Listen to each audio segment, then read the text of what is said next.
Não pude dizer, mais uma vez, isso se deveu ao acaso. Éramos sempre desafortunados. Nos últimos dias, eu não quisera ver ninguém. Não queria nem receber notícias. Alguns se espantavam de que eu não temesse por Francisco, mas na verdade, desde o dia em que conseguira afastar Tomaso, eu não tivera mais nenhuma dúvida sobre o retorno dele. À noite, se ouviram de início os caminhões passando ininterruptamente, depois, a intervalos cada vez mais longos. Assim, pouco a pouco, a última luz do longo dia se dissipava. Francisco voltaria a dormir comigo toda a noite. Eu arrumava a casa, feliz por recomeçar, em breve, a cozinhar para ele e a afofar seu travesseiro. Contudo, ante esses preparativos, a casa parecia oferecer resistência. Nas gavetas, minhas coisas haviam se acomodado, ocupando todo o espaço. De igual modo, meus livros nas prateleiras, minhas miudezas sobre a bancada do banheiro. A escrivania de Francisco estava tomada pelos meus dicionários, pelos manuscritos das minhas traduções. Parecia impossível que naqueles aposentos já tivéssemos vivido a dois, cada um com a própria vida. Com alegria, eu lhe abria espaço na casa e em mim mesma, como fizera quando nos encontráramos, e ele subvertera minha solidão. Imaginava o tempo enorme que passaríamos conversando. Queria lhe narrar o que acontecera e depois contar sobre mim difusamente, pois me parecia que de outro modo ele não poderia me reconhecer. Queria de imediato lhe falar de Tomaso. Descreveria as noites em que eu estava sozinha, sentia medo e pensava que aquelas podiam ser minhas últimas noites. Compreende? Perguntaria. Confessaria ter beijado Tomaso demoradamente na noite da fotografia, mas explicaria que eu procurava naquele beijo sua vida salva, livre. Compreende? Diria. Não queria que ele alimentasse rancor por Tomaso. Francesco era o vencedor, e por isso me parecia que devia se mostrar generoso com o adversário e até apreciar a nobreza do sentimento dele, de sua conduta. Via-o ir com a mão estendida ao encontro de Tomaso. É natural que você a tenha amado, ele lhe diria. Não se pode viver ao lado dela sem amá-la. Abraçados, nos despediríamos de Tomaso. Eu lhe pediria que me apresentasse Casimira.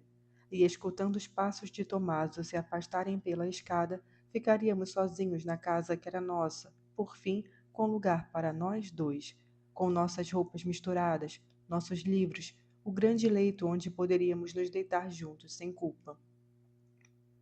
Tomaso telefonou para saber se eu precisava de algo. No final me perguntou se eu estava contente. Sim, estou muito contente, admiti baixinho. Tampouco me absteve de perguntar. Francisco vai sair logo, não acha? Mais tarde recordei o tom sombrio de sua voz quando ele disse: Sim, creio que amanhã a esta hora estará aí com você. Eu quis falar de novo com ele à noite, mas os telefones foram cortados, a luz elétrica se extinguiu. Os últimos caminhões que abandonavam a cidade quiseram deixar atrás de si a escuridão e o silêncio. Naquela escuridão, aquele silêncio, eu ouvia os passos de Francisco subindo a escada, de 2 em 2 degraus, como Tomaso costumava fazer. Estava obcecada pelos passos de Francisco subindo a escada. Amanhã, eu pensava, vestiria a velha saia cinza que rodopiava, me estreitando num círculo, enquanto eu abria a porta sorrindo. Devia se arrepender de ter chegado tão atrasado. Jogava a cabeça para trás, imaginando a violência do beijo de Francisco. Em torno da minha cintura se fez de novo o vazio dos seus braços. Falta pouco, eu dizia a mim mesma. Poucas horas. De manhã, todos saíram com prudência, inspecionaram cautelosos as ruas e as praças, onde já não se viam caminhões nem soldados apontando fuzis. De início, aquela desolação os preocupou. Temiam que escondesse uma cilada, uma estratagema extremo. Mas foi justamente a melancolia deserta das ruas humilhadas e maltratadas que lhes deu a certeza de que a cidade havia sido abandonada. Então as casas se esvaziaram num instante, as pessoas escoavam como água, se alastravam pelas ruas que voltaram a ecoar passos e apelos. Todos falavam em voz alta, se chamavam debaixo das janelas, as moças corriam de bicicleta e seus cabelos soltos esvoaçavam ao vento. Do terraço eu vi as pessoas se comprimirem, impacientes, apinhadas ao longo das calçadas da grande avenida perto da minha casa.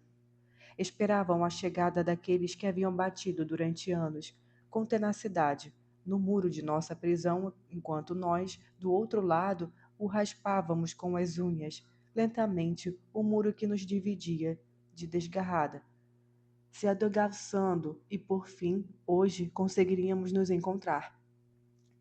Tinham acabado de sair, pelas portas ao norte, os caminhões lotados de soldados altos e severos, quando pelas portas do sul já entravam outros caminhões carregados de soldados alegres, sem camisa.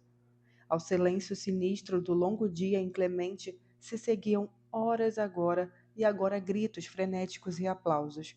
Então era nesse momento que havíamos esperado. Eu deveria estar contente, mas não estava. Não conseguia, enquanto entre os passos daqueles que retornavam, não reconhecesse o passo de Francisco. Debruçada no terraço, me atordoava no ar livre do belo verão e nos gritos festivos que explodiam aqui e ali como fogos de artifício. Das janelas abaixo eu ouvia subir vozes que desaprovavam o entusiasmo tão clamoroso. A mim, ao contrário, parecia fácil compreender que aquele era um modo de aplaudir a nós mesmos, nossa coragem, nossa paciência, e assim cancelar os duros dias transcorridos, aplaudir, gritar, berrar, provar que o longo e tétrico dia tinha de fato acabado. Era preciso ser desprovido de piedade para não compreender que tanta vida reprimida, constrangida, amordaçada, devia afinal explodir de algum modo. Em mim, toda a vida estava recolhida em torno dos passos de Francisco subindo a escada. E assim esperei Francisco por 2 dias. Comecei a sentir medo, permaneci há longo tempo no vestíbulo esperando, e a cada hora que passava, meu medo se tornava mais profundo. Não ligava para a turba a fim de saber notícias. Quando o telefone tocava, eu corria até ele, depois me faltava coragem para atender. O som da campainha era estrídulo. Na casa deserta, e o aparelho preto, frio e impassível, não iria se sobressaltar ao me dar uma notícia ruim. Não quero saber nada, eu murmurava, balançando a cabeça, tapando os ouvidos. Não vão conseguir me dizer. Permaneceria sempre em casa esperando. Não sairia mais, para não encontrar pessoas que pudessem me anunciar que Francisco não voltaria. Não, dizia dentro de mim, me macerando. Não, Francisco tem de voltar. Vai voltar. Esperava sentada numa cadeira no vestíbulo. A luz do dia se acendia, se desvanecia, e em mim se tornava cada vez mais viva a lembrança da noite em que eu esperava minha mãe. De repente, ouvi muita gente subindo a escada. Depois os passos se aproximaram e ouvi também as vozes. Eram homens. Vozes e passos avançavam, se detinham no andar de baixo, pensei. Em vez disso, prosseguiram. Ali em cima somente eu morava. Tocaram. Não vou abrir, disse a mim mesma. Não quero saber. Ainda assim abri. Francesco me olhava alegre, sorrindo. Atrás dele, outras pessoas sorriam. Ele me tomou nos braços, beijou minhas faces de um lado, de outro e me abraçou. Eu ouvia outras vozes, eram as dos companheiros, as mesmas que eu ouvia enquanto Francesco não estava. Por isso me parecia impossível que agora ele estivesse entre nós. Era impossível que seu retorno acontecesse tão simplesmente. Eu o esperava duramente meses e agora, num instante, ele se encontrava ali. Estávamos abraçados em meio a muitas pessoas que nos olhavam. Eu não ousava me soltar dele, não ousava olhar para ele, temia que ele fosse outro, tomado, diferente. Além disso, me envergonhava diante daquelas pessoas, não queria que assistissem à minha comoção, odiava-as. Não, dizia, escondendo de Francesco meu rosto. Era mesmo ele, eu reconhecia a forma dos ombros. Acalme-se, ele disse. Ergui os olhos e o vi sorrindo para os demais. E diziam, é natural, é a emoção. Francesco acariciava meu queixo, sorrindo de leve. Era de fato o seu próprio áspero, e seu rosto áspero, duro e inclemente. Eu o amava. Abracei-o de novo. Expulse-os daqui, sussurrei em seu ouvido. Ele acenou que sim, envolveu meus ombros e entramos todos no escritório. Os amigos se apressaram a me fazer sentar. Francesco olhava ao redor satisfeito. Olhava para a escrivaninha, para as prateleiras, tocava-as com um gesto lento, delicado.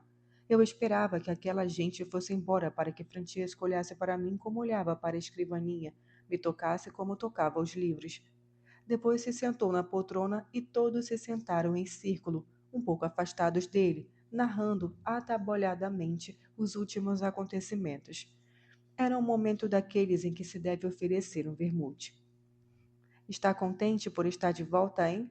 Disse Alberto. Sim, ele respondeu. Eu pensava sempre numa coisa, na banheira. Riram, e depois Francesco passou a falar com os companheiros, a lembrar sua vida na prisão. Enquanto falava, segurava minha mão e acariciava meus dedos, sem olhar para mim. Eu sentia-me subir uma fúria violenta. Queria expulsar aquela gente. Saiam daqui.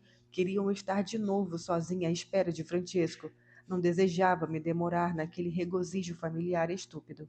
Em vez disso, porém, Luigi, interrompendo os companheiros, se virou para Francesco e disse: Sua mulher foi muito eficiente. Eu sei. Ela é muito corajosa e eficiente, assentiu Francesco, acariciando afetuosamente minha mão. Sim, mas você não sabe. Por favor, Luigi, interrompi. Os outros companheiros protestaram. Eles também queriam contar a Francisco. Não, por favor, eu lhes disse, e me voltando enérgica para Luigi. Por favor, Luigi. Repeti. Querido Luigi, ele quis falar a todo custo e terminou de arruinar tudo. Contou o que eu havia feito e agora que os dias difíceis tinham passado, eu me convencia de que não ter feito nada, e a generosa esmola de Luigi humilhou até o escasso orgulho que eu tinha em mim por aquelas ações. Muito bem, disse Francisco. Você foi mesmo tão eficiente assim? Levantou meu rosto pelo queixo e eu sorria imóvel, ao passo que desejava fugir dali, chorar.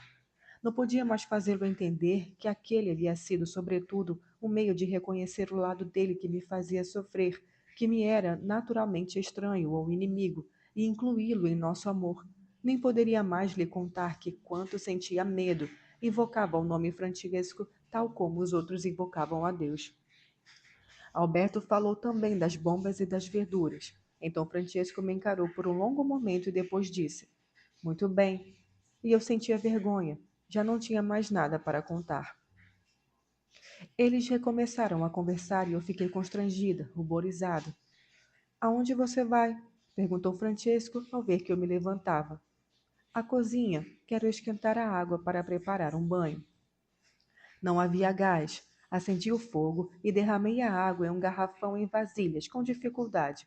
Em seguida, me sentei junto ao fogão, esperando a água esquentar. Depois de muito tempo, Francesco veio. O que está fazendo, Alessandra? Perguntou. Eles querem se despedir de você.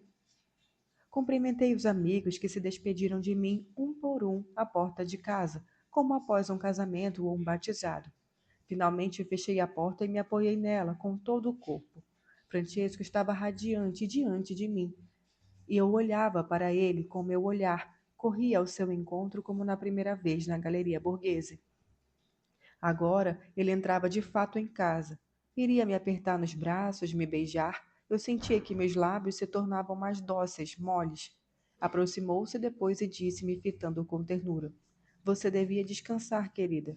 Parece muito cansada. Ele disse isso e eu tinha a impressão de que o tecido da minha pele se tornava gélido. Era uma impressão que eu já não tinha desde quando ele pedira, ou desde quando ele partira. Não, obrigada. Não estou com vontade. E eu fitava desesperadamente, me perguntando quando ele se decidira a voltar. Por que você veio com toda aquela gente? Perguntei. Eles foram me buscar. Eu sei, mas eu queria te encontrar sozinho. Estamos sozinhos, querida, agora. Enquanto isso, me beijava. Suas mãos tentavam desabotoar minha blusa. Talvez ele acreditasse que aquele era o meio mais eficaz para manifestar a alegria do retorno. Eu estava desacostumada de suas mãos e por isso, instintivamente, meus músculos se tensionaram num impulso de defesa. Recordei a ele, corrida, com o que eu imaginara ir abrir a porta dizendo: Você devia se arrepender. Afastei Francesco de mim docemente. Espere, amor, pedi baixinho. Por favor, assim não. Mas àquela altura era mesmo difícil recomeçar. Eu já sabia que ele não dera importância à ideia de me rever sozinha, que achara natural me beijar pela primeira vez na presença de estranhos, de um lado e do outro nas faces. A ansiedade me consumia, junto com o propósito de resistir à ira e ao rancor. Eu sentia que era absolutamente necessário que Francesco e eu nos falássemos antes. Muitas coisas tinham acontecido naqueles meses. Precisávamos nos encontrar de novo e quase nos escolher de novo. Olhe para mim, eu pedi. Faz muitos meses que não nos vemos. Parecia impossível que durasse muito tempo, lembra? Dizíamos sempre que faltava pouco. E, no entanto, fiquei aflito por você. Diziam que já não se encontrava comida, que tomavam como reféns as pessoas da família. Fiquei realmente preocupado. Esse era o único pensamento que te perturbava? Sim, no mais eu estava sereno. Veja, se tem medo até ser obrigado de se render. Depois se ganha calma. Além disso, sabíamos que éramos muitos. A minha cela éramos 5. Mais tarde te conto. E ao redor percebíamos outras pessoas. Bastava um toque na parede, um olhar quando íamos tomar ar, para nos sentirmos num círculo fechado. E havia, sobretudo, a sensação inefável de escolher os próprios pensamentos, de reuni-los, porque talvez fossem os últimos. Você não pode compreender, mas. Pelo contrário, eu compreendo, o interrompi. Desculpe, querida, mas não creio. São coisas que somente quem esteve na prisão, mesmo que por um só dia, pode compreender. Não sei se isso é bom, talvez. Talvez não seja, mas se sai de lá totalmente mudado. Eu também estou muito mudada. Espero que não. Você ficou do lado de fora. Sim, mas justamente há coisas que só os que ficaram do lado de fora podem compreender. Ele se aproximou da janela, sem me dar resposta. Como é bonito aqui de cima, ele disse. Eu não achava que tivessem tanta importância 4 barras que nos separavam do campo e do sol. No entanto, elas fazem entender certas verdades que acreditávamos conhecer e que não conhecíamos em absoluto. Mais que tudo, são necessários estes livros. É inegável que ao sair do cárcere temos a impressão de possuir alguns conhecimentos essenciais que só podemos aprender lá dentro, dizia ele sem olhar para mim. Deixava correr o olhar pela paisagem, campo e grandes prédios novos. Fica-se muito forte ali dentro. Eu me atormentava somente por você e pela minha mãe. Ela envelheceu um pouco, mas no geral está bem. Como é que você sabe? Passei por lá rapidamente. Era a casa mais próxima do cárcere. Ela está bem. Claro, fez bem, disse eu. Em seguida me virei e me dirigi à porta. Aonde vai? Preparar seu banho. Eram 3 panelas grandes. Peguei-as com 2 panos porque os cabos queimavam. Levei-as até o banheiro, uma após a outra, cambaleando por causa do peso e da ondulação da água. Esvaziei na banheira aquele fluxo fervente e o vapor que subia ao rosto, provocando uma leve tontura. Eu queria transportar um número infinito de panelas para me desafogar no gesto de derramar a água fervente de uma só vez num fluxo. Desejava transportar pesos e descarregá-los, para sentir ao menos um instante de alívio. Por que não me chamou para ajudar?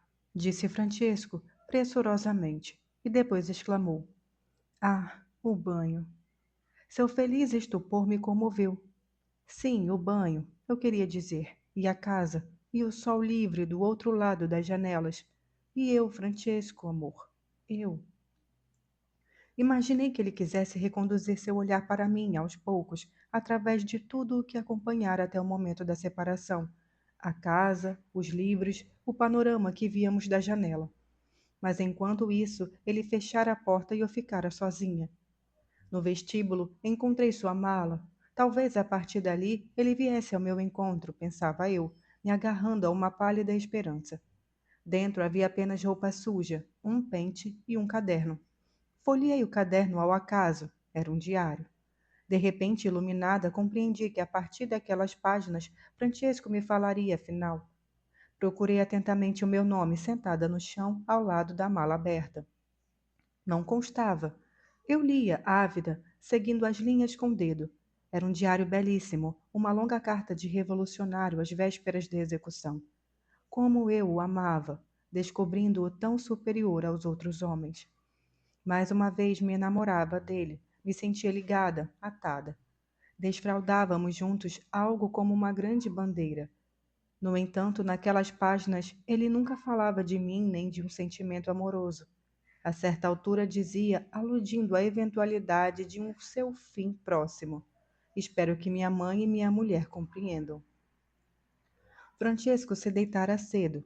Ao estirar devagarinho os membros, dissera: Meu quarto, meus lençóis. Sobre a mesinha de cabeceira eu havia posto um copo com um ramo de jasmins. Ele se alegara por encontrá-los ainda vivos e floridos. Eu lhe falara da noite em que Denise e eu tínhamos sepultado os documentos nos vasos. Era um milagre que, depois de servirem aquele objetivo, as plantas continuassem a florir.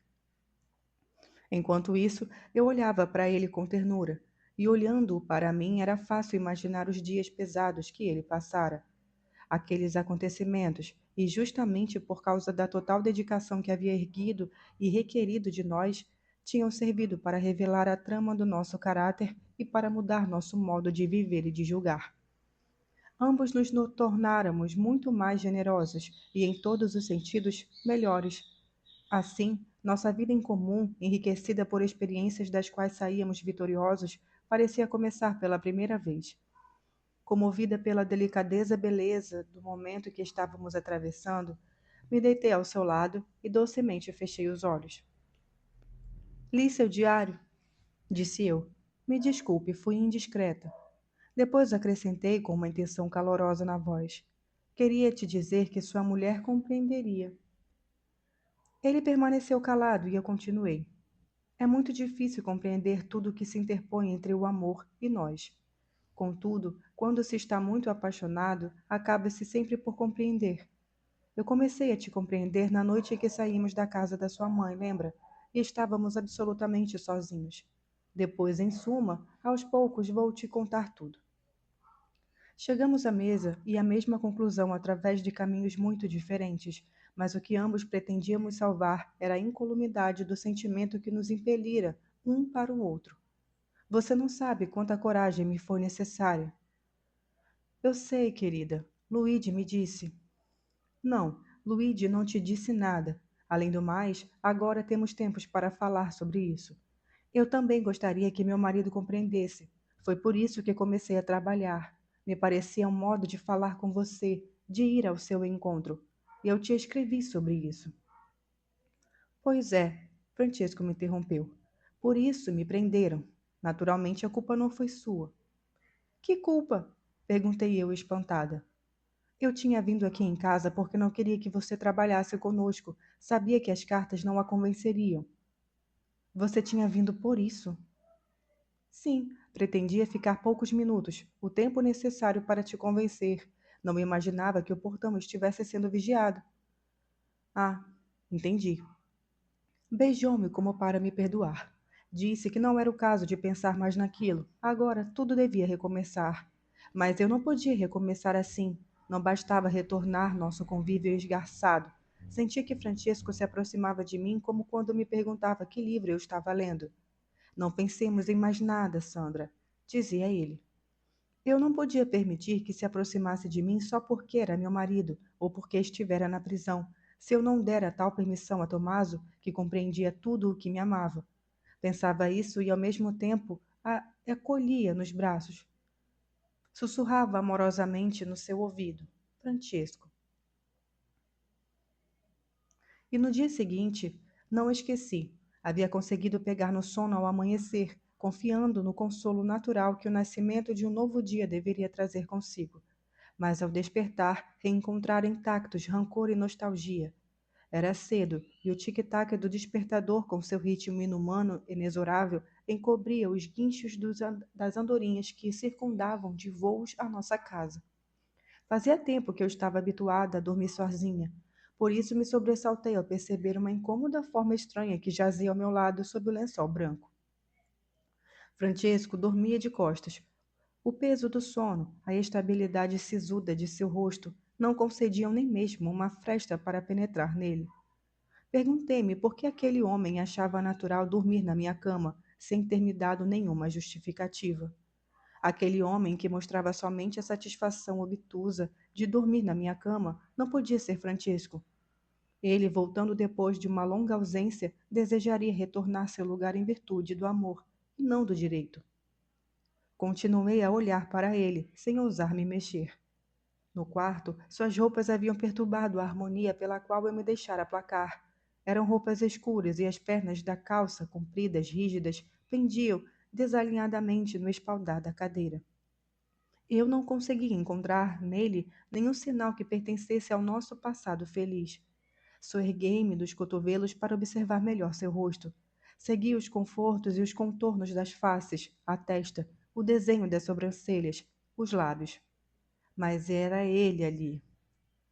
E era por todos os lados, desconhecido. Senti medo. No medo que me oprimia, eu reconhecia a qualidade do medo que me sentira na véspera, quando Francisco retornara. Não, eu dizia dentro de mim, com furor. E já me parecia saber como resistir a uma invasão arbitrária. Francesco, chamei, mas ele não se moveu. Francesco, insisti. Temi que ele tivesse ficado surdo na prisão, de modo que eu não poderia lhe falar nunca mais. Andaria ao seu redor com meus relatos sem que ele pudesse ouvi-los. Talvez ele tivesse ficado surdo de propósito, para continuar fechado em seu mundo e me impedir de alcançá-lo. Recordei que, por enquanto, ele falara somente de si, sem se interessar por aquilo que eu dizia, se descuidando de responder às minhas perguntas. Francesco! Chamei mais alto. Com um simples abrir dos olhos, Francesco fez correr sob minha pele um fluxo cálido e benéfico. Atraiu-me a si com um braço, me apertou ao seu flanco. Imóvel, eu observava a mobília do quarto, os quadros pendurados na parede. Talvez temesse se afeiçoar novamente aos velhos hábitos e, assim, não poder mais estar à altura dos sentimentos expressos no diário. Sem dúvida, queria permanecer tal como havia sido durante o longo dia que nos obrigara a nos render. E eu também desejava o mesmo para mim. Mas o longo dia já terminara. Nós ainda éramos jovens e, portanto, estávamos seguros de que vivíamos muito. Nem sequer percebemos que uma invasão benévola tinha começado. Francesco voltava para casa, alegre e sorridente, e todos lhe faziam festa, assim como nas ruas todos aplaudiam os amigos que por muito tempo, através do rádio, bateram à porta de nossa prisão e que agora, nas reluzentes caminhões, percorriam as cidades, alegres, sorridentes, distribuindo punhados de doces. Enquanto isso, Francisco invadira meu quarto com suas roupas escuras, minha cama com seu sono pesado, surdo, hostil.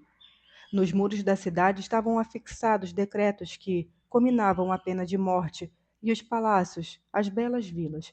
Os espaços de lazer onde agora finalmente poderíamos encontrar distração também tinham sido invadidos, com sistemática bomia. Éramos cães fora dos lugares onde nossos amigos matavam a fome ou se divertiam, e nós, que não havíamos mais comido nem sofrido, fazia muito tempo, solicitávamos a humilhação de uma esmola. Eu era um cão que vigiara através dos ombros de Francisco, esperando um gesto amoroso ou uma palavra doce. Eu vagava entre os pensamentos quando Francisco se virou e me acariciou os ombros. Virei-me para ele sorrindo, mas vi que ele mantinha os olhos fechados e talvez acreditasse estar ainda na prisão, quando, ao despertar, todos os companheiros de cela e também ele silenciavam no desejo torturante de uma mulher. Sua carícia era tão insistente, limitada, exata, que revelava justamente o estímulo de uma obsessão pertinaz. Eu não queria servir apenas para saciar aquela obsessão, não podia me reduzir a servir de guia para a fantasia. Ele me chamaria pelo meu nome, me diria, Alessandra, e assim, me reencontrando, sairia do pesadelo do nosso afastamento.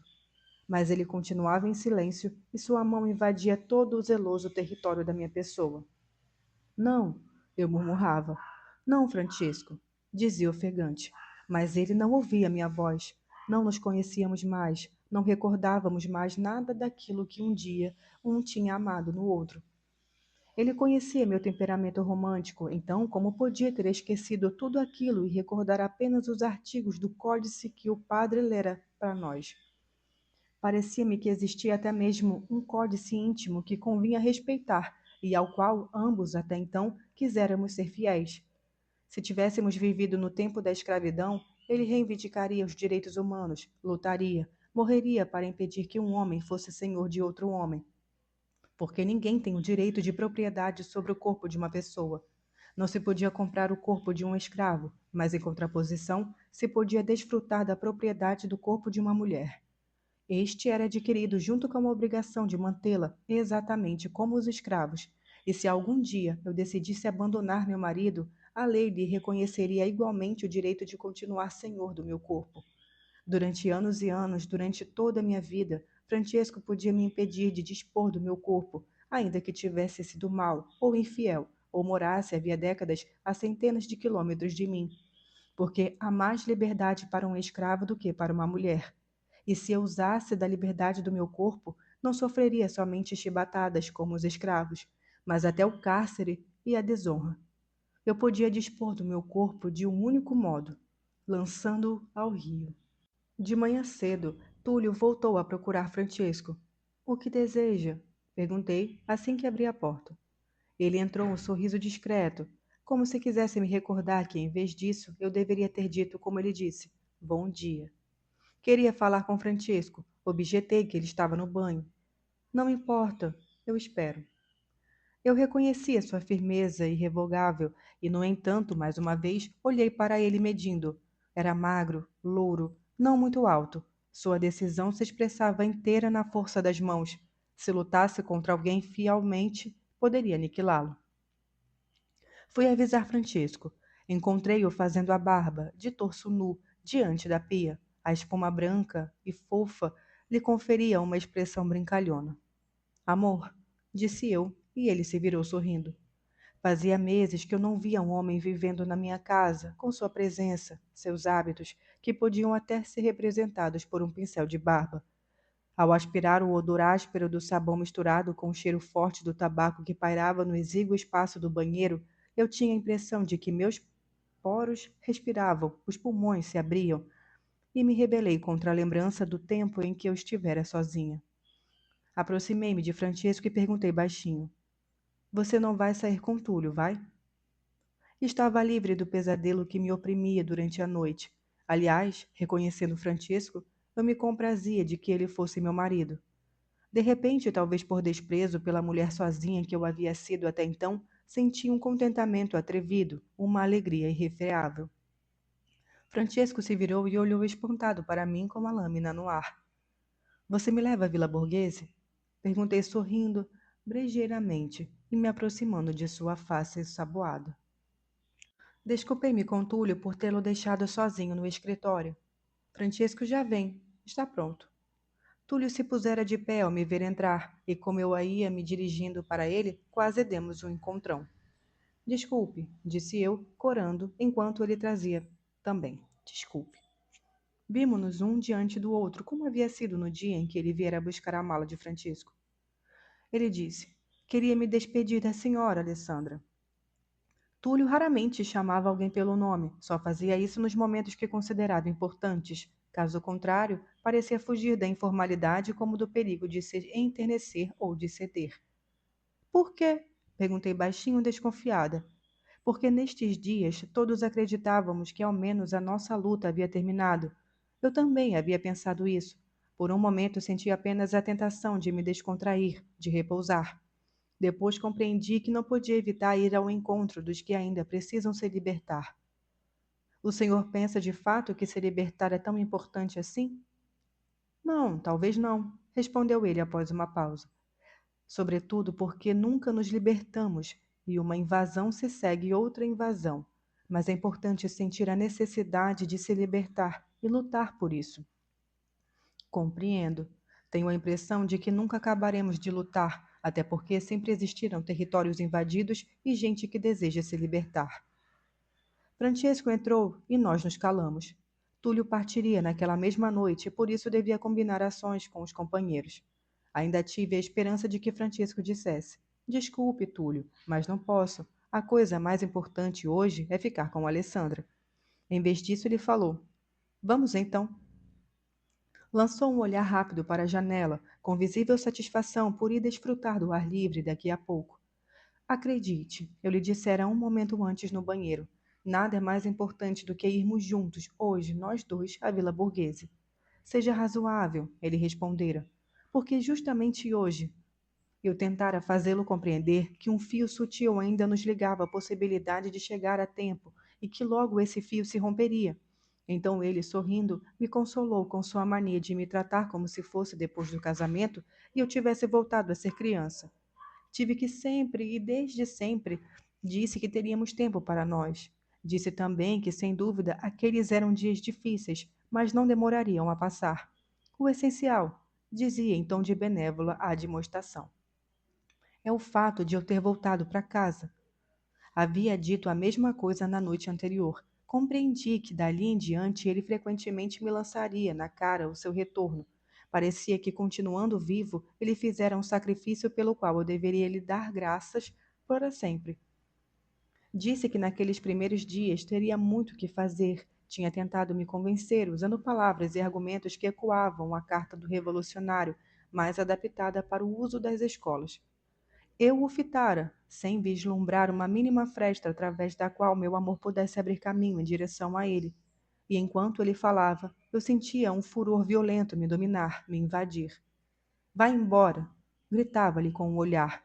Não me conte mais essas lorotas. Talvez eu pudesse acreditar em você antes de carregar bombas entre as verduras, ou de ler Hilke com a mão sobre a arma. Já nem sentia a pena dele, pensava naquilo que Lídia dissera. Você verá que o farão deputado. Já na porta, Francesco me abraçou. Túlio apertou minha mão e disse: Adeus. Então, repentinamente, me dei conta de que, após sua partida, eu não saberia mais a quem pedir ajuda. Por muitos meses, Túlio dispusera os horários e as tarefas do nosso dia, e ao fazer isso, nós nos salvávamos das insídias dos nossos impulsos, das nossas reações. Quis retê-lo pelo braço e perguntar-lhe: E agora o que devo fazer? Faça-me levar mais bombas, mais manifestos, me obrigue de novo a expulsar Tomásio, me obrigue a mostrar o melhor aspecto de mim. Mas ele já estava na escada com Francisco. Fiquei imóvel por um longo tempo atrás da porta, seguindo com o pensamento os passos deles que se afastavam. Me perdoe, Francesco me diz agora, eternamente. Me perdoe, Alessandra. Diga, você me perdoou? Como se poderia não perdoar um homem que fala com uma inflexão tão amorosa? E, como esse homem é Francesco, eu logo me rendo, sou vencida. Me perdoe, ele insiste. Sim, tudo foi um erro depois do meu retorno. Mas talvez o meu retorno tenha sido o erro. Tínhamos todos sobrevivido ao dia da nossa morte, porque se existe um momento em que se atinge o último limite dos nossos recursos ideais, é aquele em que se espera de hora em hora que venham te chamar para morrer. Eu nunca havia sido puro, nobre, generoso como naqueles dias, e justamente porque me sentia assim, me doía morrer. Não compreendia que era justamente aqueles adeus supremo que eu me sugeria ser o herói de todos os melhores sentimentos viris. E de fato, talvez por instinto, quando soubemos que estávamos livres, eu me demorei. Fui ao último dia e fui o último a sair da cela. Queria me manter no personagem que ali dentro parecia tão fácil ser. Estava sozinho e olhando ao redor falei: Alessandra, porque cada instante daquele tempo e cada progresso que eu realizara em mim tinha sido dedicado a você. Não falei disso no diário. Se simplesmente tivesse entrado no giro vertiginoso do meu nome e do seu nome, cada propósito meu seria atropelado. Eu te escreveria que estava desesperado porque ia morrer, porque te pedisse ajuda, iria me alvitar, me humilhar. E em vez disso, eu estava orgulhoso por ser o único entre os meus homens e os meus companheiros que não tinha chorado. Se viesse a ler esse desespero amoroso no diário, você me julgaria um homem fraco, que morrera cheio de sentimentos sombrios, de ódio e de rancor. Em vez disso, eu queria que você pensasse num homem cuja fidelidade aos próprios preceitos morais era ainda mais forte que o amor. Queria permanecer em sua memória semelhante àquele que eu te parecera em outros dias e nos nossos primeiros dias. Com muita frequência, no início daqueles acerbos meses de luta, eu estivera prestes a ceder. Não queria recomeçar a trabalhar com Túlio, depois do armístico. Tinha inclusive medo, e foi muito duro aceitar não ter medo e, ao contrário, combater. Se fiz isso, foi justamente por você, a preço de parecer desafeiçoado. Preferia que você me imaginasse assim, e não que me vendo escondido num porão ou vestido de frade num convento, pudesse recordar o que eu dissera de mim, dos meus propósitos, e constatar que eu não passava de um fanfarrão. Veja, agora posso te falar com sinceridade. No cárcere, temíamos sempre ser levados ao paredão e fuzilados. E eu sempre pensava nos gestos que faria naquele momento, na atitude que manteria, na última palavra que diria. Parecia-me que a escolha dessa palavra era muito importante. Sem dúvida, eu não poderia gritar seu nome ao ver os fuzis apontados contra mim. No entanto, era justamente a Alessandra que eu gritaria ao bradar: Viva a liberdade! Eu teria te falado logo de tudo isso se, tendo deixado a cela, tivesse retornado com um passo ao nosso escritório. Mas os companheiros foram me buscar e saí com eles. Assim, me dei conta de que a cidade, desde quando eu entrara na prisão, não tinha mudado nem um pouco. A primeira coisa que foi que vi uma senhora de luvas brancas que levava um cão na guia. Veja bem, estas são considerações menores, as quais talvez os que ficaram do lado de fora não possam compreender. Mas não se pode achar que enquanto você está na prisão, em meio aos percevejos, alguém pense em levar o cão para passear. São considerações muitas vezes expressas, previsíveis. Bem sei. Mas, em suma, nós pensávamos até que a cidade estivesse exausta, recolhida em torno dos que morriam e dos que permaneciam na prisão. Depois vi um casal caminhando de braço dado, mostrando uma amorosa familiaridade no passo. Eu pensava que talvez a última palavra de amor que poderia te dirigir estaria em gritar Alessandra quando gritava Viva a liberdade. E este me parecia o modo mais intenso para dizer uma palavra de amor. Mas, de novo, não tínhamos tido tempo de nos expressar em nosso melhor modo. Nos muros da cidade havia placas que davam indicações com línguas estrangeiras, setas, cartazes. Outros soldados passavam nos caminhões, mas estes sorriam e tinham as faces róseas, bem escanhodas. Depois, quando entrei na rua onde morávamos, me espantei de não encontrar nossa casa em ruínas, despedaçada pelo sofrimento. E ao contrário, nada testemunhava ansiedade por mim, nem sequer um vidro quebrado ou um arranhão da parede da escada. Considerei friamente que tudo seria assim, mesmo que eu tivesse morrido. O erro fora meu em sobreviver. Eu tinha esperança somente em você. Acreditava que tivesse permanecido a salvo dos sofrimentos cruéis, dos amargos retornos, e por isso me baseava em você para voltar a ser aquele que havia sido na prisão e no diário. Somente você reconheceria em mim uma qualidade superior, me contemplaria atônita. Eu poderia te contar minha história e você a escutaria com perturbação admirada, sem intuir o quanto é difícil às vezes se reduzir à necessidade do heroísmo.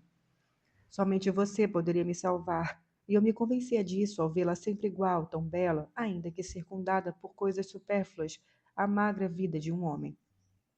Ainda que pouco depois tenha percebido que você aprendera a dizer de vez em quando não, como Tomaso. Quando me informaram sobre o que você havia feito, eu quase não acreditei, porque não saberia dizer e também não queria saber. Eles insistiram, porém, e eu notei a veemência com que você queria impedir que falassem. Foi justamente essa sua insistência que me surpreendeu, porque eu reconhecia nela a tara secreta de todos os que estiveram na prisão ou carregaram bombas numa sacola. Àquela altura, você também, como eu, sabia tudo. Não poderia me ajudar. Por isso pedi a Túlio para continuar trabalhando com ele. Implorei-lhe que me fizesse trabalhar escarniçadamente. Atormentava-me para deixá-la sozinha, mas continuava a fazer aquilo. Queria estar sozinho, sozinho, sozinho mesmo, como estivera quando preso, para recuperar minha segurança de então. E pouco a pouco, ao contrário, sentia o tempo de nossa morte se afastar. Em mim, o modelo do herói viril tinha desaparecido. Sim, é verdade, me disseram que eu seria eleito deputado. E como, quando estava na prisão, por trás dos sentimentos obrigatórios, eu escondia meu amor por você de igual modo, por trás dos deveres imprescindíveis que me esforçava por ter de fazer e respeitar. Escondia a mísera ambição de não ser somente uma pessoa sobrevivente ao mito do homem-herói sublimado da morte. Me perdoe, Alessandra. Me perdoe. Eu, porém, não perdoava mais. Estava sempre sozinha e, desde quando havia dispensado Tomaso, não sabia com quem falar, com quem confidenciar. Via raramente Francesco durante o dia. Muitas vezes ele demorava na cidade, e não podendo me avisar por causa da interrupção telefônica, acontecia de eu esperá-lo, esquecendo de vez em quando a refeição. Ele estava sempre ocupado com seus amigos e parecia querer me manter afastada dos seus interesses e de sua atividade. Às vezes eu me perguntava por que ainda o amava, até mesmo o rancor, o desprezo e todos os maus sentimentos que eu nutria por ele eram outros tantos modos de amá-lo. Certa noite em que ele permanecera em casa, eu tentara lhe falar do tempo em que tínhamos ficado longe um do outro.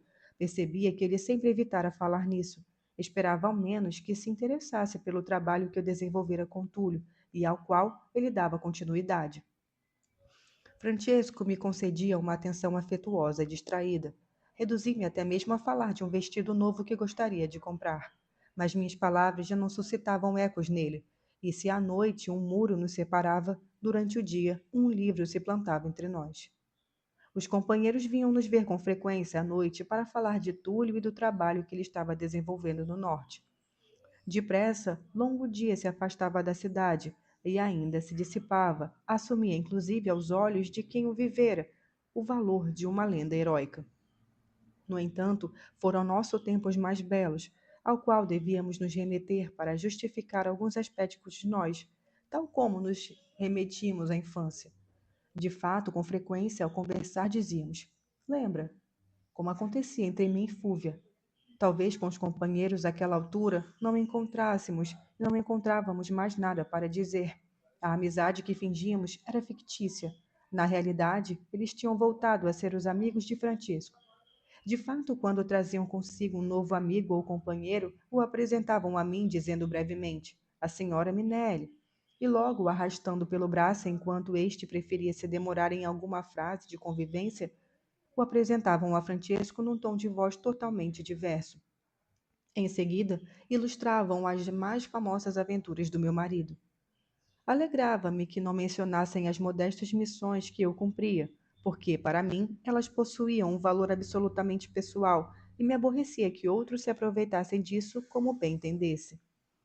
Contudo, me ocorria suspeitar que as bombas que eu transportara eram falsas, se unicamente as que os homens tinham transportado representavam um perigo. Duvidava do conteúdo dos manifestos, recordava que as mensagens eram na maioria frases insossas, semelhantes àquelas que se encontraram nas gramáticas de uma língua estrangeira. Não significavam nada, talvez. Eu começava a crer que haviam sido preparadas para o único objetivo de zombar de mim. Mas, a fim que fossem falsas, isso não teria importância. Eu as tinha levado com o mesmo medo, tinha aceitado correr aquele risco da mesma forma, e agora todos estávamos aqui, todos igualmente salvos, todos sobreviventes. Assim, intimidada com frequência, eu permanecia num canto, em silêncio. Francisco ocupava em suas conversas um círculo de simpatia que se formava ao seu redor. Às vezes, durante toda a noite, se dirigia a mim apenas por pedir: Pode nos trazer um pouco de limonada, querida, por favor? Depois eu voltava a me sentar em silêncio e recordava o modo como Sista passava ao ferro a camisa branca do meu pai, aquela insistência cruel sobre o colarinho. Ela devia experimentar certo alívio. Já era fim de tarde quando Tomaso apareceu. O chefe está? Perguntou sorrindo. Sobressaltei-me ao vê-lo. Além disso, ao ouvir aquela frase que nos remetia ao tempo de nossos primeiros encontros, temi ter começado tudo de novo. Não, respondi a minha voz. Não está. Tomaso ainda não voltara a ver Francesco porque assim que a cidade foi libertada, ele tivera de ir a Nápoles por causa do jornal. Toda manhã eu comprava um exemplar, e quando encontrava o nome dele ali, dobrava o jornal e o levava para casa debaixo do braço. Naqueles momentos ainda me parecia ser uma mulher muito bonita. Tomás entrou no escritório e de imediato olhou ao redor devagar, como Francesco tinha feito. Mas eu sentia que nas paredes amadas seu olhar ardente e melancólico procurava a mim, as feições do meu rosto. Está feliz, Alessandra? Me perguntou, fitando um ponto vago onde certamente havia encontrado meus olhos. Hesitei por um instante e depois disse baixinho: Sim. Certo, entendo. ele disse. Eu ficava mais tranquilo quando não podia sair de casa, da Saveiro, ou depois, quando estava em Nápoles. Pensava que você me esperava e que eu a encontraria na volta. Agora, não tenho um minuto de paz. Eu devia ter ficado aqui naquela noite. Não devia ter obedecido. Naqueles dias, uma ordem de Túlio era mais importante que uma certidão de casamento. Eu devia aproveitar aquelas leis, inclusive pelo seu bem. Eu não queria que ele falasse assim, e reprovei. Desculpe, ele disse. Calou-se de novo, e eu senti em mim um temor confuso, mas irresistível. Com 2 passos, indolentemente, coloquei entre nós a escrivaninha repleta de papéis. Tomaso folheava uma revista e ao mesmo tempo perguntava: Onde você deixou a tradução? Ali. Entendi. Em poucos dias, a escrivaninha docilmente se deixara invadir por Francisco. O que ele disse na tradução? Quem? Perguntei. Tomaso continuava folheando a revista sem responder. Ah, disse eu baixinho. Ainda não a viu. E não te pediu para ver? Eu o interrompi. Mas se ele nem sabe o que eu estou fazendo? Então, pela primeira vez, ele ergueu a vista para me fitar. Seu olhar subindo da revista para mim expressava uma interrogação. E agora que Francisco voltara, eu me senti inerte. O que você veio fazer? Perguntei em tom hostil. Queria te ver. Telefonei logo, mas a linha ainda está interrompida. Mesmo assim, me pareceu ouvir a campainha tocar pela casa. Conheço as vibrações dela, o eco. Sei que ao falar, você coloca uma das mãos entre a boca e o fone, como se estivesse vergonha daquilo que está dizendo. Deteve-se e me pareceu que de repente me fitava de fôlego.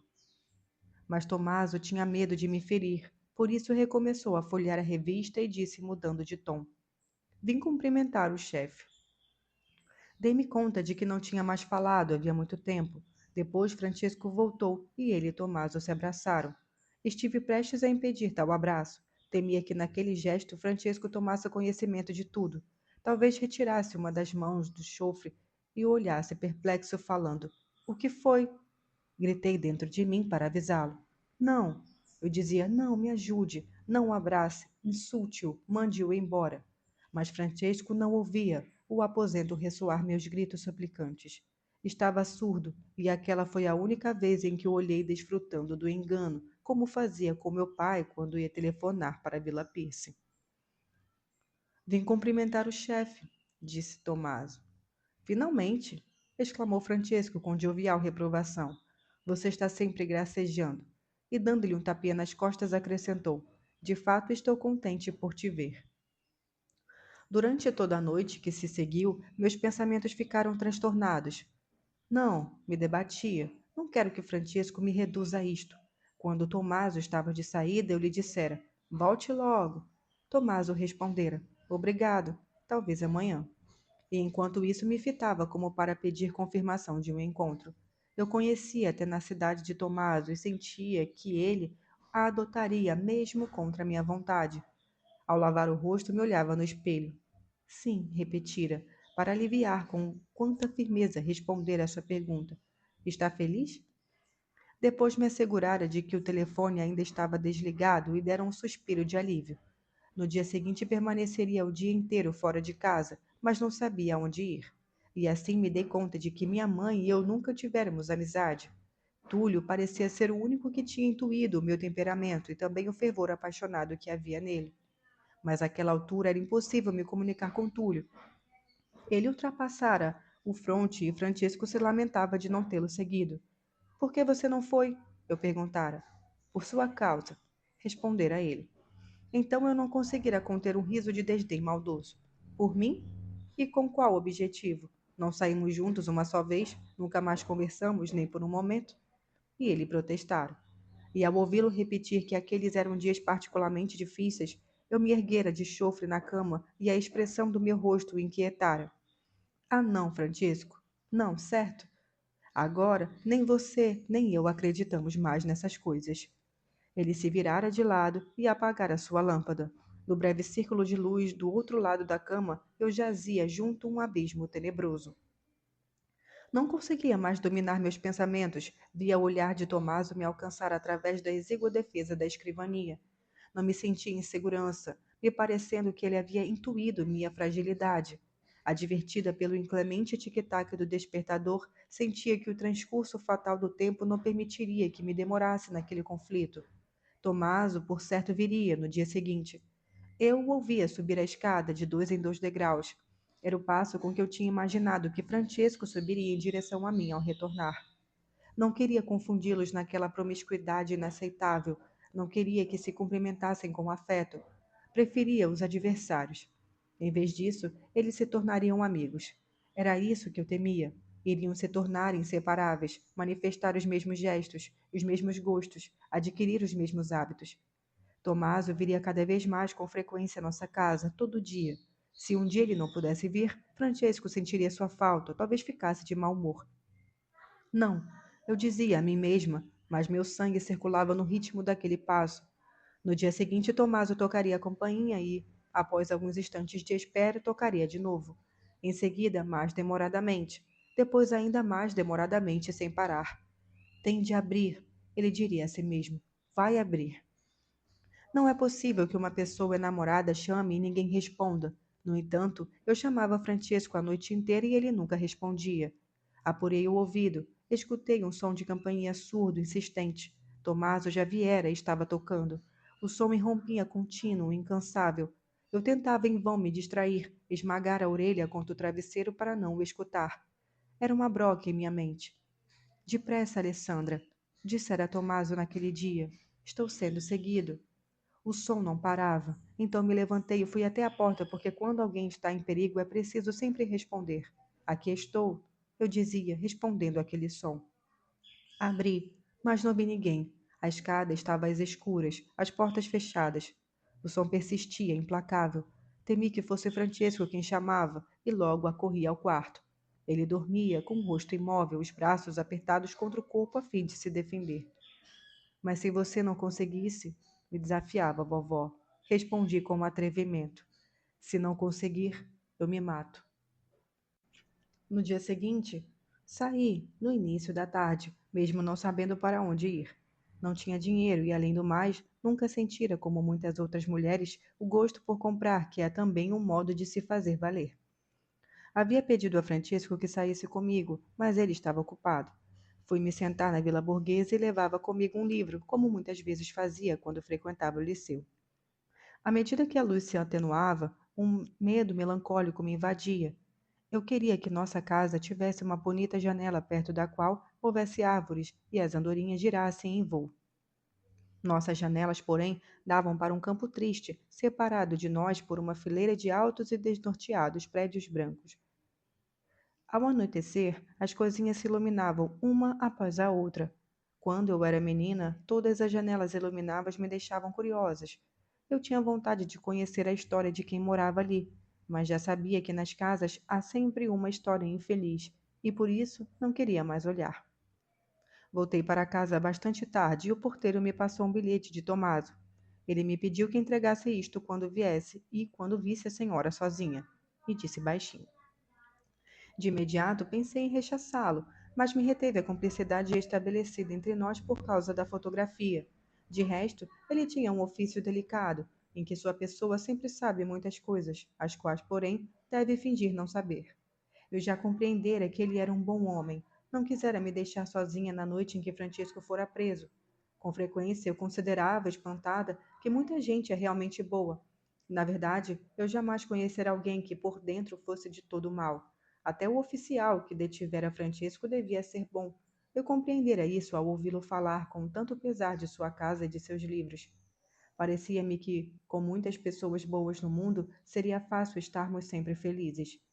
No entanto, aconteciam certas coisas que jamais permitiam isso, de modo que se era obrigado a aprender ou matar, em vez de ler Hugh. Assim que entrei em casa, abri o bilhete. Tomaso dizia que tinha vindo e tocado a campainha por cerca de meia hora. Eu não quisera abrir, mas ele voltaria no dia seguinte e depois no outro, até que eu me dissesse e me decidisse a abrir. Tudo isso estava dito amorosamente, como ele sempre costumava me falar.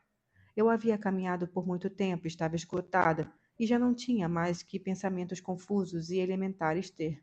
E pensava: sono, fome, Francesco Tommaso.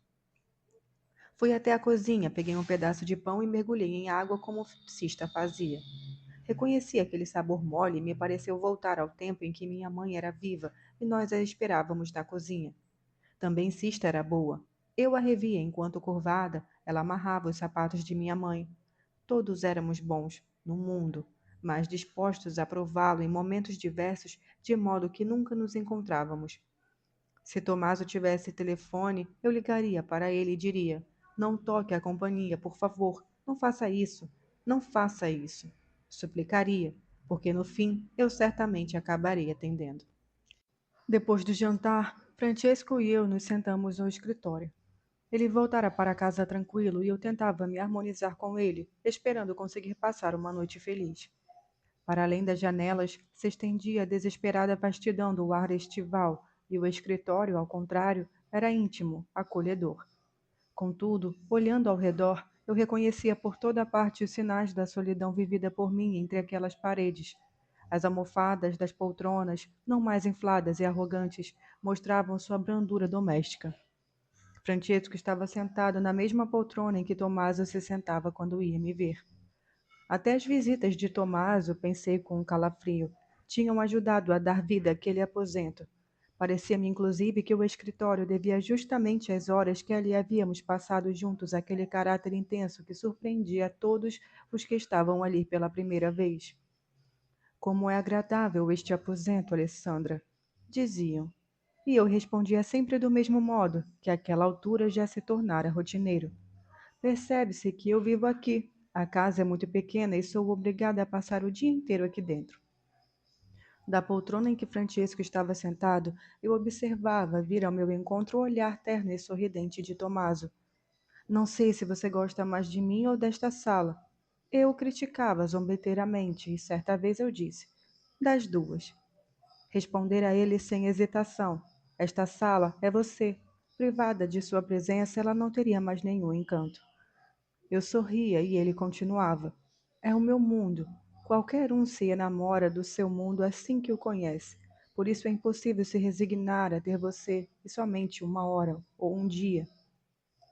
Na densa tapidez daquele aposento, descobri uma espécie de heroísmo. Me parecia que ele se tornara íntimo e acolhedor à custa dos meus sofrimentos. Os braços da poltrona estavam lisos por causa do atrito febril das minhas mãos, quando eu não conseguia dominar a angústia por Francesco ou o desejo de telefonar para Tomaso. De modo que, numa onda de gratidão, voltei com a memória e a todas as horas tenebrosas que vivêramos ali, a noite em que lia rio que mantinha a mão sobre a arma, e a minha inquietação que se debatera na fumaça nos cigarros ruins que eu preparava para mim quando estava sozinha. Aquele lugar havia sido uma prisão, uma cela, a sala da tortura, mas agora Francesco estava diante de mim e eu podia olhar para ele enquanto lia. Convinha defender aquele aposento como nos defendemos da tentação de nos render. Francesco, queria falar com você. Surpreso, ele ergueu a vista do livro. O que foi? Perguntou-me olhando superficialmente antes de voltar a ler. Contemplei seu rosto, o belo talhe da pessoa, as mãos que, ao se moverem, suscitavam em mim uma avidez amorosa. Eu o amava intensamente, sentia-me resplandecer ao olhar para ele, me enriquecia de uma ternura suave, um orgulho consciente. Eu jamais fora tão bela como naquele momento. Queria falar com você. Durante alguns meses, quando você estava escondido e depois da prisão, uma pessoa se apaixonou por mim. Eu estava sozinha e esse amor tão devotado, tão insistente. Você tem um amante? Interrompeu ele, sério, mas calmo, tentando dissimular a gravidade de uma pergunta. Não, respondi de imediato, vitoriosa e atônita. Não, mas foi uma tentação persistente. Depois de uma pausa, acrescentei baixinho. Era um amigo seu. Francesco não me perguntou de imediato quem era, e isso me decepcionou. Eu não queria que ele imaginasse um rival ordinário, um homem medíocre, ao qual teria sido fácil resistir. Esperava que me perguntassem quem é. Formulei dentro de mim essa pergunta, sugeria a ele, e seu silêncio me deixava insegura. Por um instante, Francesco brincou desdenhosamente com os desenhos entre as páginas dos livros. Por fim, ele disse: Não me agradam esses homens que se aproveitam da ausência do marido para cortejar a esposa, sobretudo quando o marido está na prisão. Não são leais nem bons jogadores. Mas ele estava apaixonado por mim. Corrigi, angustiada, temendo que Tomásio fosse mal interpretado e aviltado. Ah, não diga. Apaixonado? Não, não me agradam esses homens. Tenho certeza de que não agradam nem mesmo a você. Disse isso e depois voltou ao livro. Não me perguntara quem era, não queria saber, tal como acontecia com muitos outros problemas que ele logo descartava com uma avaliação fácil. O temor de uma tal avaliação me impedia de falar àquela altura. Se eu lhe confessasse quão forte havia sido minha tentação, ele me desprezaria, talvez, ou talvez duvidasse do meu amor por ele. Além disso, era difícil lhe falar depois de ouvi-lo dizer apaixonado, tal como meu pai dissera, divertir-se, se referindo justamente a ele. Tentei me manter calma, com o objetivo de me defender e ao mesmo tempo defender Francesco e aquele aposento. Por isso, era preciso que ele me compreendesse. Eu queria fazê-lo entender que lutar em semelhante guerra, confiando apenas em nossa consciência, não fora fácil como ele acreditava. Queria lhe falar das noites que passara acordada, das palavras que Tommaso me dissera. Francesco não devia ignorar a batalha que eu tinha travado, as dúvidas que me assediaram, o desejo contido, sufocado com a violência. Eu precisara combater tudo o que era belo, vivo, atraente. E se ele resistir às forças brutais e malignas contra as quais é natural lutar, eu resistirá ao amor. Francisco, eu disse-o chamando desnorteada. Suplicava-lhe que compreendesse o quanto havia sido difícil, e ele não devia dizer às esposas, devia dizer você, Alessandra, uma mulher com a fábula trepidante que toda mulher carrega dentro de si e que lhe é mais cara que tudo, mais cara até que a liberdade. Olhava para ele amedrontada, temendo que já não fosse o homem com que eu ia esparecer no janículo. Nem sequer recordava meu temperamento romântico, nem o quanto certos sentimentos eram importantes para mim. Temia que tivesse esquecido tudo o que me provocava arrebatamento e alegria com ele. Esperando-o em seus braços, temia que tivesse se tornado um parente meu, meu marido. Que direito meu marido tinha de se sentar naquele aposento? Ajude-me, Francisco. Por que você nunca me ajudou? Ele voltou a pousar o livro. Me fitou surpreso e aparentemente até aborrecido. Como eu poderia ajudá-la, Sandra? Disse calmo. Há momentos em que cada um de nós sabe muito bem o que deve fazer. Uma mulher deve sabê-lo melhor que os outros, deve trazer isso em si mesma. Você sabe e você soube de fato. Parece-me inútil continuarmos com este assunto. Não respondi, emudecida pela sua força. Não é verdade que uma mulher sabe bem aquilo que deve fazer. Sabe-o unicamente por princípio, e os princípios não contam. Eu não o sabia em absoluto, sobretudo desde quando ele retornara e sua pessoa contrastava com a imagem que eu fizera dele da ausência e na qual me apoiara. Desejei expulsá-lo do escritório, repeli-lo dos meus pensamentos, da minha vida, mas sentia que jamais ousaria fechar a porta às suas costas. Ajude-me, Francisco, suplicava-me dentro de mim, já que eu amava demais para me reduzir a lhe suplicar com palavras. Tinha adquirido o hábito de chamá-lo com meu silêncio, esperando que ele soubesse ouvir. Ainda temos tempo, dizia-lhe. Somente você pode me salvar. Me salve. Mas ele nunca ouvia. Meus soluços o arrancaram da leitura. Ele veio para perto de mim e acariciou meus cabelos. Por que está chorando, querida? Tenho certeza de que você não fez nada errado. Portanto, reconheço que desde aquela noite minhas lembranças se tornam nebulosas, confusas. As sensações permaneceram em mim nítidas, em seu emaranhado raivoso, mas eu não saberia situá-las num dia nem uma hora precisa, porque todas elas parecem se dissipar numa noite escura e interminável. Foi depois dessa conversa aparentemente pacífica que a terrível noite começou. Teve início com um sono pesado no qual sofri um pesadelo que depois voltou muitas vezes a me oprimir nos raros momentos em que eu dormia. Sonhei que era um cão. No sonho, eu tinha em mim a consciência desse novo estado. Eu era um cão velho e, embora não pudesse me ver, sentia o peso da velha pele sobre a magreza humilhante do meu corpo. Era noite e eu caminhava de cabeça baixa, talvez por causa das orelhas e pendentes, como me acontecia com as tranças quando eu era menina. Caminhava ao longo do muro, porque o muro me protegia do frio. Caminhava, caminhava, esperando que o muro se abrisse e eu fosse acolhida numa casa quente onde pudesse enfim repousar e dormir. Estava exausta, sentia o estômago retorcido pelas contrações da fome. Às vezes surpreendia uma porta aberta e logo pedia asilo, animada por um regozijo confiante. Me sentava olhando para os moradores da casa e prometendo dedicar a eles toda a vida que me restava. Olhava para eles me empenhando numa grave promessa que transparecia na postura da cabeça, no focinho nobre e altivo. Mas logo todos me enxotavam durante e eu me via de novo lá fora sem ter aplacado minha fome e, sobretudo, sem ter podido manifestar minha amorosa fidelidade. Mortificada, me sentava na poeira, à sombra do muro. Recomeçava de novo e era enxotada. Às vezes ficava sentada durante horas, pacientemente ao lado de fora das portas, esperando que me chamassem de volta. Era impossível que ninguém quisesse um cão tão bom como eu. Acordava e demorava a me livrar da sensação daquela humilhação profunda. Pouco a pouco eu já não era um cão, mas permanecia tensa, transtornada, o coração batia apressadamente.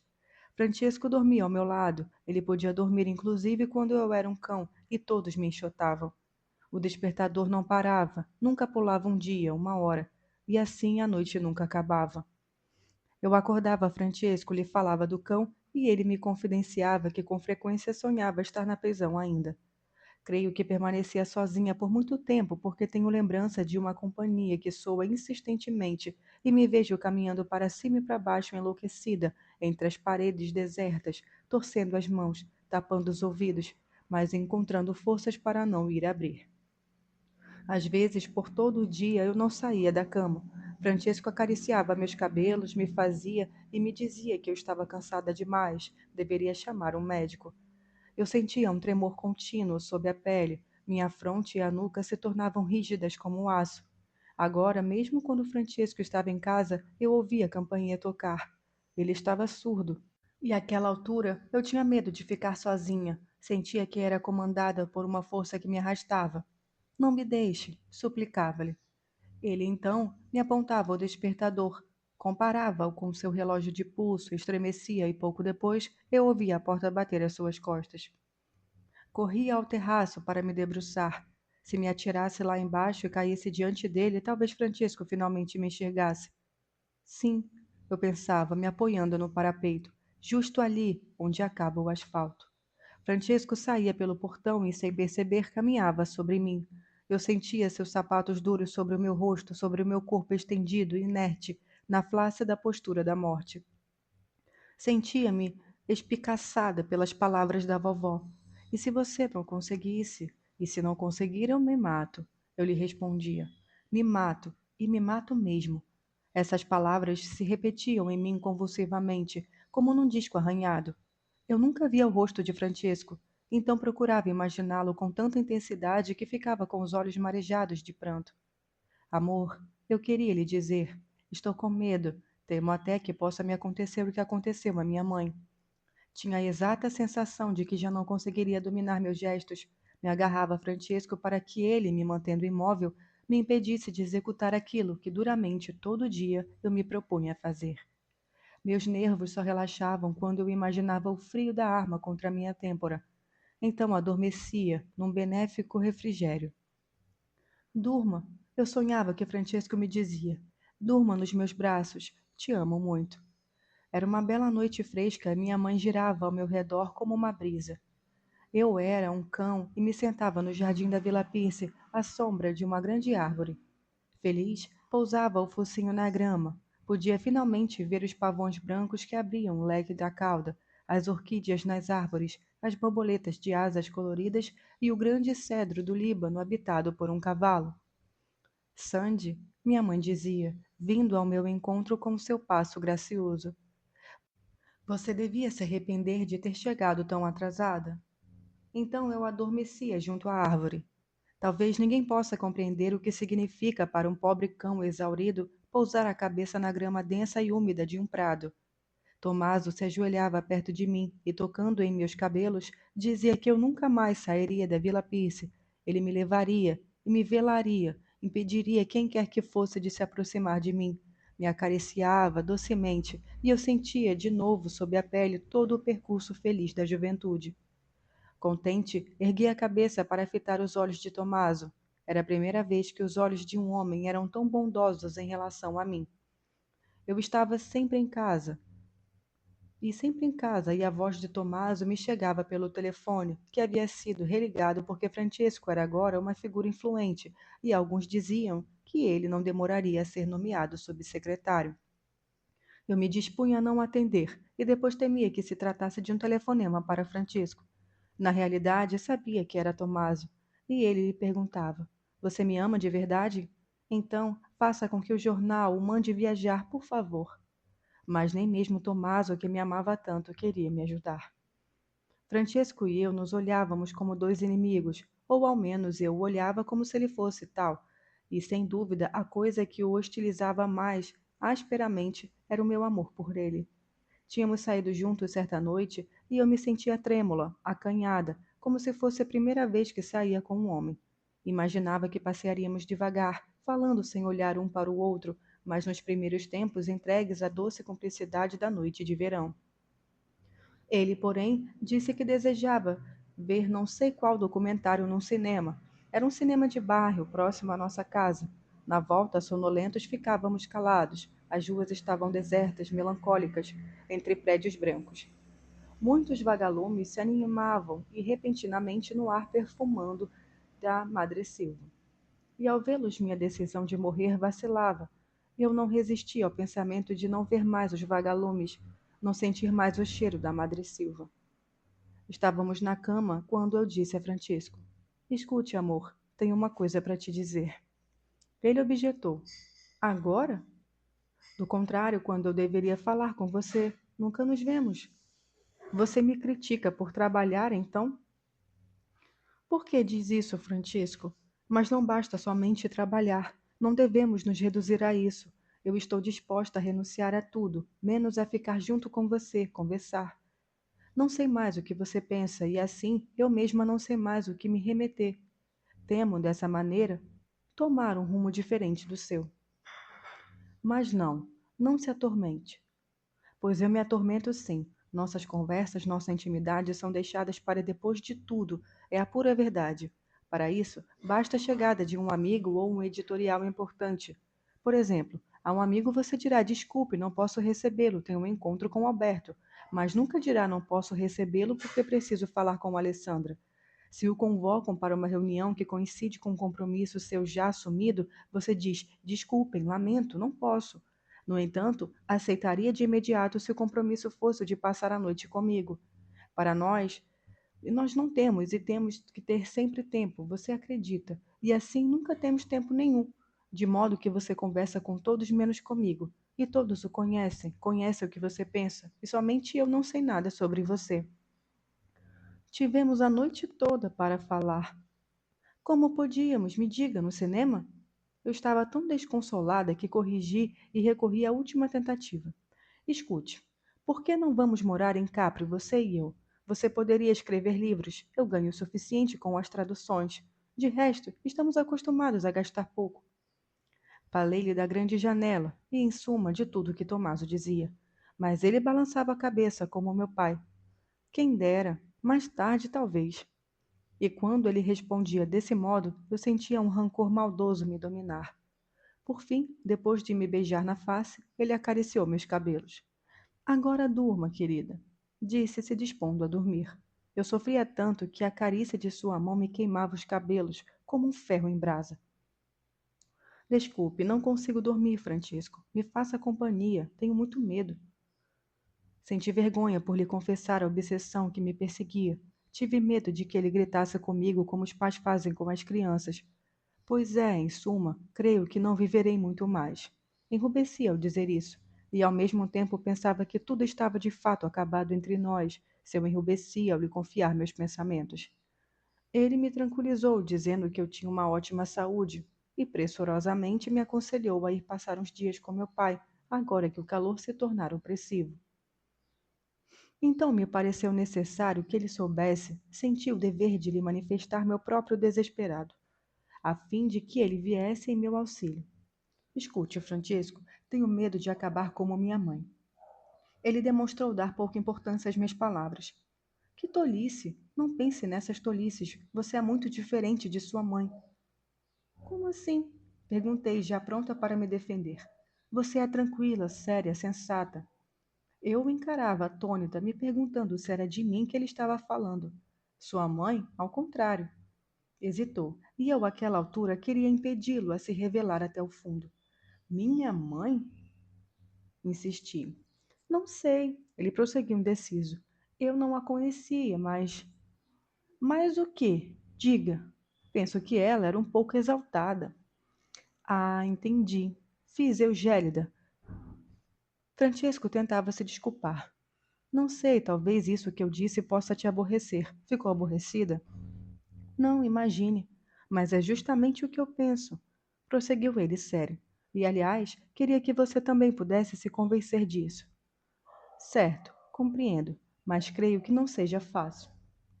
Depois me calei, e a ira me preenchia. Eu era como um lago liso de gelo, sob o qual a água corre veloz, torrencial. Francesco deu corda em seu relógio, acertou com um despertador. Boa noite, querida, ele me disse, e depois de me beijar na face, virou as costas, me deixando sozinha com meus pensamentos atrás do muro. Desperta, imóvel, eu recordava o tempo em que éramos noivos e íamos nos beijar na sombra do longo Tevere, junto ao local onde minha mãe morrera. Eu falava dele e Francesco demonstrava me escutar com devoção. Talvez desde aquela época a julgasse severamente. Contudo, percebia que depois daquelas conversas eu o beijava com um ardor reforçado e por isso me incitava a falar. Ficávamos debruçados no parapeito ao vento. Eu lamentava a lapela do velho impermeável. Ele era um homem solitário, então se encantava ao descobrir o fantástico mundo de uma jovem cuja mãe se suicidara por amor. Mas agora se tratava de uma pessoa, de uma esposa, devagarinho, comedidamente, se propunha a modificar meus traços. Ele gostaria que em minha velhice eu me assemelhasse à sua mãe, com a apertadíssima gargantilha branca, a copeira com a coifa engomada, as lindas xícaras de chá. Havia dito que eu era calma, tranquila, sensata. Como podia de fato pensar isso de mim? Ocorreu-me a suspeita de que, através daquelas palavras, Francesco pretendesse me propor um modelo. Certa vez ele me dissera: queria te ver vestida de modo mais elegante.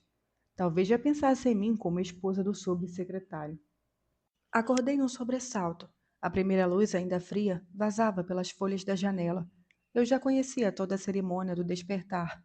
Primeiro cantava o rouxinol, sozinho, ousado, depois os pardais, e finalmente, com o sol, chegavam os guinchos dilacerantes das andorinhas. Fazia tempo que me parecia não ter mais visto a claridade difusa que anuncia a aurora. Por isso, tinha certeza de que agora até mesmo a longa noite nebulosa em que minha consciência se refugiava estava prestes a me repelir. Eu devia aceitar que um ritmo implacável de dias começasse. A cada dia, escutaria a porta bater atrás de Francisco. Depois o telefone tocaria e eu atenderia Tomaso. Não, não, eu dizia. Francisco, me ajude. Minhas têmporas latejavam. O cão raivoso estava em mim. Arfava. Não, não. Esconjurava minha mãe, acorrendo ofegante em meu socorro. Seu passo era rápido, macio. Ela parecia descer de uma escada.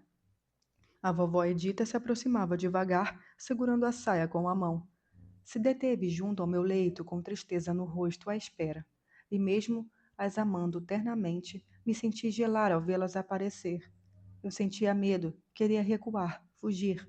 Um medo horrível que eu já não continha. Até Natália Donati se aproximava devagar, sem rumor. Era uma garotinha de tranças ruivas. Seu olhar enamorado cintilava atrás das lentes. Você também vai conhecer isso tudo. Prometa. Prometera ao ler para mim as cartas de amor no jardim poerento dos Prati.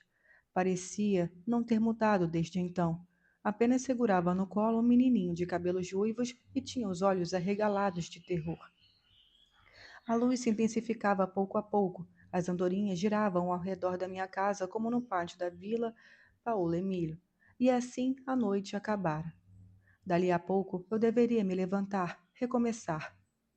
Os ombros dele eram um interminável muro de pedra, os muros de Francisco. Minha mãe estava sentada junto à minha e junto à minha cama, me acariciando aos cabelos, e sua mão de ar não me trazia calma nem refrigério. Ela me acariciava assim quando eu era menina e nós nos demorávamos junto à janela. Eu lhe disse que gostaria de ver ao menos uma vez os pavões da Vila Pirce e de voltar ao Janículo com Francesco, voltar à Vila Borghese. Francesco, suplicava ele, vamos à Vila Borghese. Eu o chamava, tinha um rosto encharcado de lágrimas e não conseguia me fazer escutar. Mas se você não conseguisse? Eu estava de pé diante da vovó, como na maioria e da primeira vez que a vi. Se não conseguir, me mato, murmurei já sem ousadia. Abri a gaveta, peguei a arma. Era fria, dura, e meu braço, esgotado por aquele peso, se abandonou ao longo da lateral da cama. O cansaço e o desespero se aplacavam em mim, e até o cão raivoso se aquietava. Seria difícil, muito mais difícil do que quando eu transportara as bombas sobre as verduras. Ainda mais difícil do que na noite em que eu fechara a porta diante do rosto angustiado de Tomaso. Depois, porém, não mais dormiria atrás do muro, não iria mais recolher os restos do lado de fora das portas das cozinhas. Eu tinha medo. Também minha mãe e a vovó Edita tinham medo. Condoídas, seguiam meus passos e meus gestos, e minha mãe estava pálida no vestido azul. Eu as chamava, e elas não respondiam. Mais uma vez pensei em fugir, em me refugiar na velha casa do Abruzzo. Encontraria tio Rodolfo sentado à escrivaninha no pacífico escritório, onde estava pintada a grande árvore que aprisionava meu nome entre os ramos. Tio Rodolfo era um homem do meu sangue, e nele eu podia confiar. Era o único que podia me tomar nos braços, me levar embora, me fazer repousar num leito de cortinas brancas. Afora ele, em toda a minha vida, eu não encontrara ninguém em quem pudesse me apoiar. Tio Rodolfo, eu repetia. Ele não veio. Eu estava sozinho atrás dos ombros de Francesco, no muro lívido, na fraca luz da aurora. Finalmente eu sentia o refrigério da arma na têmpora. Dizia a mim mesmo, fitando o rosto de minha mãe. Francesco, prorrompi desesperada.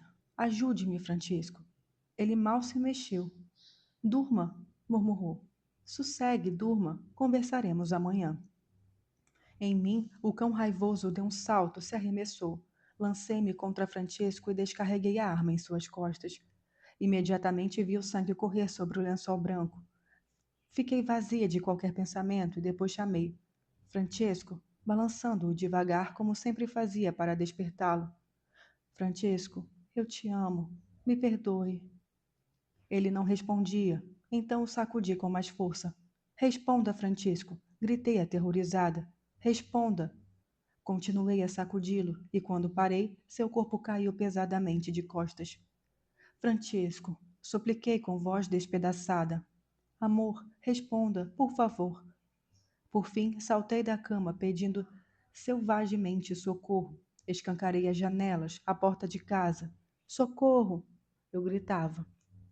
Os vizinhos me encontraram ajoelhada junto a ele. Façam alguma coisa, eu dizia. Ele não me responde, façam alguma coisa, eu implorava.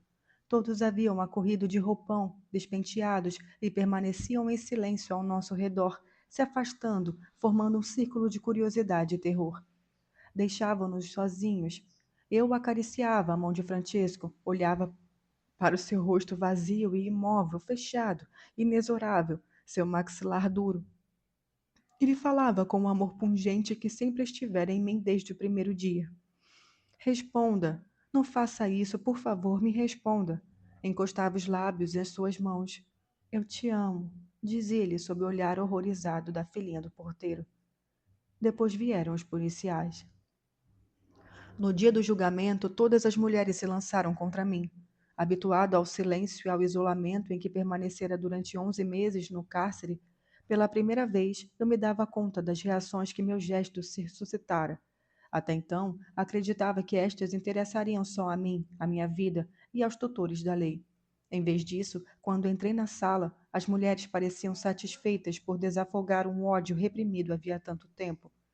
Algumas gritavam que eu via-se voltado para o meu banco dos rostos enfurecidos, com olhares que nada mais tinham de piedosos ou simplesmente de humanos. Contemplei-as lívida.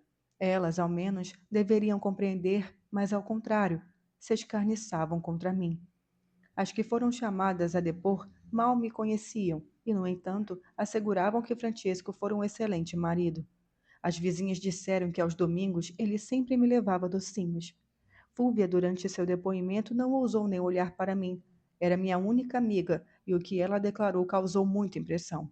Disse que eu jamais valorizava a sorte de ter me casado com um homem honesto e leal, e que, ao contrário, indiferente a tal privilégio, com frequência acusava Francesco de algumas imperfeições irrelevantes. Meu advogado se inquietava, e eu a escutei espantada e magoada, até que compreendi que ela não estava depondo contra mim, mas contra a filha do merceeiro. Depois foi a vez dos amigos de Francesco. Vinham depor graves e melancólicos, e todos me julgaram com severidade, mas sem rancor. Falavam pouco de mim e se demoravam falando de Francesco. Eu gostava de ouvi-los porque assim me convencia de ter tido razão em me apaixonar por ele, que era verdadeiramente um homem extraordinário. Quando Alberto falou, o público o acompanhava comovido, e depois as mulheres se lançavam de novo contra mim, de tal modo que o presidente do júri ameaçou mandar esvaziar o recinto. Eu queria agradecer a Alberto com um aceno de cabeça. Me parecia que seu depoimento fora, na verdade, uma sincera e digna homenagem. Mas ele não olhou para mim, nem me olhava com uma amizade. De toda a minha vida transcorrida, nada existia, mas exceto o momento em que eu havia disparado. E de resto, eu ouvi-la interpretada de tantas maneiras, eu mesma não reconhecia mais a minha vida. Falou-se também daquilo que eu fizera durante o período da odiada invasão, e todos estiveram de acordo em reconhecer que minha coragem singular era outra prova óbvia da minha inconsciência e da minha fria crueldade. Tommaso se encontrava na Inglaterra com a esposa, como correspondente do seu jornal. Leram seu depoimento em que ele falava com respeito de Francesco e de mim, com devota admiração. Contudo, a esse testemunho favorável não foi atribuído nenhum valor, porque a partir das asserções do porteiro se tornou claro que Tommaso tinha sido meu amante. Depois da mãe de Francesco, depuseram alguns parentes meus. Tinham chegado atrasados por causa de uma indisposição do papai. Este entrou de braço com tia Sofia, a sua pessoa alta, seus cabelos brancos, além da enfermidade tétrica que o afligia, logo conquistaram a simpatia da audiência. Apesar do motivo doloroso que o levava até ali, eu compreendia que ele estava orgulhoso por se apresentar finalmente no personagem ao qual acreditava ter se mantido sempre fiel, o do homem intransigente e rígido que não hesita em sacrificar a filha em observância às leis do Estado. De fato, ele disse que desde menina eu havia sido extravagante e sujeita a acessos de violência. Achava-me, sobretudo, desmiolada e cruel. Estava cego e, portanto, era fácil para ele falar sem reticências, como se eu não estivesse presente. E desse modo eu soube o que ele pensava de mim e que jamais ousara me dizer em tantos anos. Ainda assim, tentou me desculpar, dizendo que eu recebera uma educação errada, imputável à índole de minha mãe. Aludiu ao trágico fim dela e, com sua resignação austera, nos acusava a ambas, de modo que, afinal, ele, mais que Francesco, quem suscitou a piedade dos presentes. Tia Sofia se mostrou insegura. Depois de cada pergunta, lhe olhava, esperando o que ela lhe sugerisse, o que ela deveria responder. Declarou que eu era uma boa moça, embora não praticasse a religião. Me atribuiu, inclusive, muitas outras qualidades que eu ignorava possuir, entre as quais a paciência e a ordem. Disse, contudo, que durante o tempo em que eu permanecera no Abruzzo, ela sempre tivera um medo secreto de mim. Não conseguia me compreender. Eu só intuía confusamente qual seria a violência de uma revolta num temperamento solitário e paciente como o meu. Para exemplificar o que declarava, citou a força com que eu matara o galo. E nesse episódio em particular se deteve a atenção do tribunal.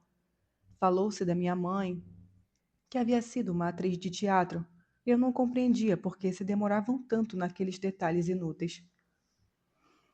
E assim foi pronunciada contra mim a sentença mais dura. Francesco havia sido um homem íntegro e não fizera nada que fosse condenado pela lei.